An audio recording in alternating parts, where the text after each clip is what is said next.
السلام عليكم ورحمة الله وبركاته. أهلا ومرحبا بكم في فيديو آخر من فيديوهات Arabic Voices، طريقك لتعلم العربية.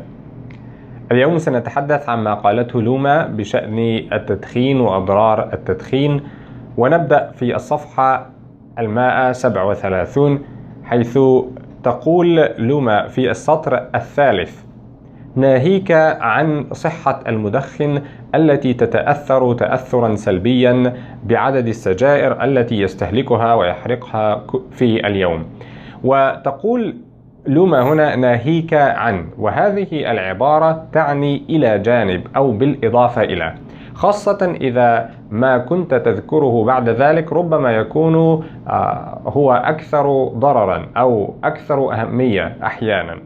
فيمكنك مثلا أن تقول إن الدولة تعاني من مشاكل سياسية كثيرة، ناهيك عن المشاكل الاقتصادية، أي أن هناك كذلك إلى جانب هذا المشاكل الاقتصادية، وربما تكون المشاكل الاقتصادية هي كذلك أكثر ضررا، فناهيك عن تعني بجانب أو بالإضافة إلى.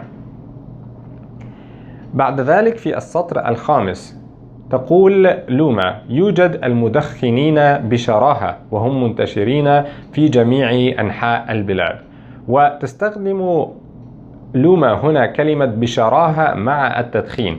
وفي اللغة العربية وكذلك في كثير من اللغات أحيانا نستخدم كلمة ما دائما مع كلمة أخرى،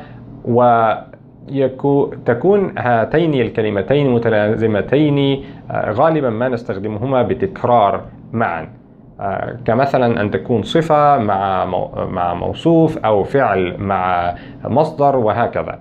وفي اللغة العربية نستخدم كثيرا كلمة التدخين بشراهة، ومعنى التدخين بشراهة أي التدخين كثيرا، فيدخنون كثيرا أو يدخنون بشراهة بمعنى واحد، ولكن كثيرا ما نستخدم كلمة شراهة مع التدخين.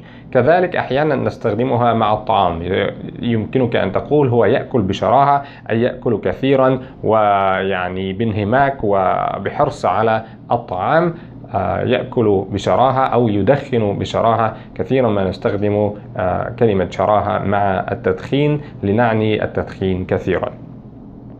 في السطر الثامن تقول لوما: ولكن لا أحد يحترم هذه المقولة أو الحقيقة العلمية المؤكدة. وتستخدم لوما هنا كلمة أو لتصحيح ما قالته أو للتدقيق وشرح أو القول بدقة ما تريد أن تقوله. أو هنا يمكنك أن تستخدم بل بدلا منها، يمكنك أن تقول: ولكن لا أحد يحترم هذه المقولة بل الحقيقة العلمية المؤكدة أو الحقيقة العلمية المؤكدة. كلاهما صحيح. عند استخدام أو بل أحيانا يكونان بمعنى واحد، تستخدمهما للتصحيح أو للقول شيء بأكثر دقة. يمكنك أن تقول هذا الأمر هو صحيح أو هو الأصح.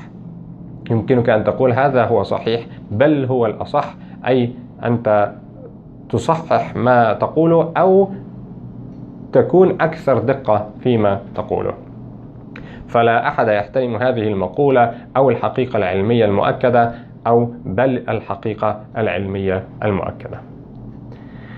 بعد ذلك ننتقل إلى السطر 11، حيث تقول لوما: مؤخرا جدا تم منع التدخين في المرافق العامة. وكلمة مؤخرا تعني منذ وقت قريب، ويمكنك أن تقول مؤخرا تم منع التدخين أو منذ وقت قريب تم منع التدخين.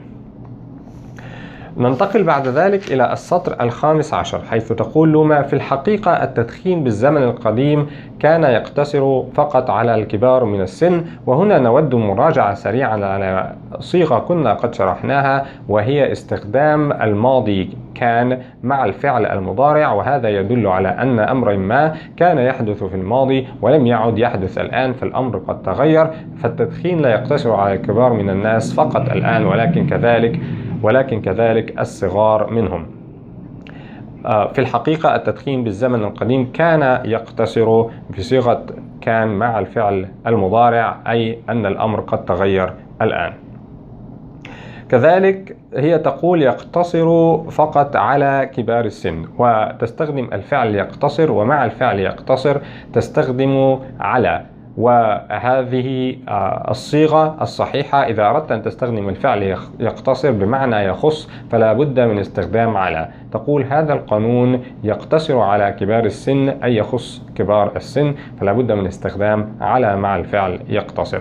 وهذا الفعل يعني يختص به. في السطر 16 تقول لوما وما كنت تجد سائق تاكسي مثلا يدخن وهو في مجال عمله.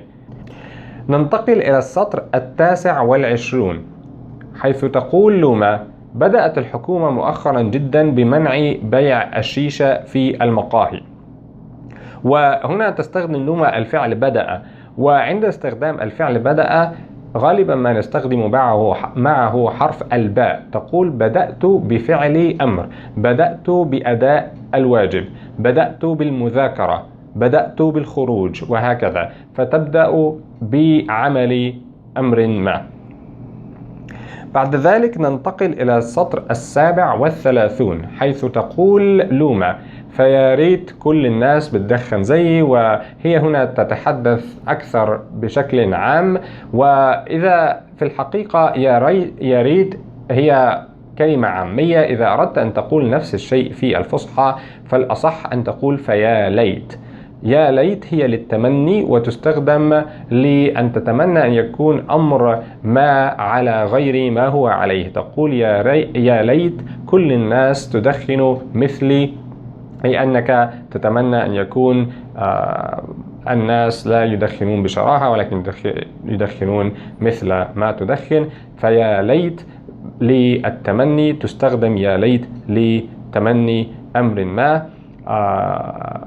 أتمنى أن تكونوا قد استفدتم من هذا الفيديو. أشكركم شكرا جزيلا، وألقاكم على خير في فيديو آخر. السلام عليكم ورحمة الله وبركاته.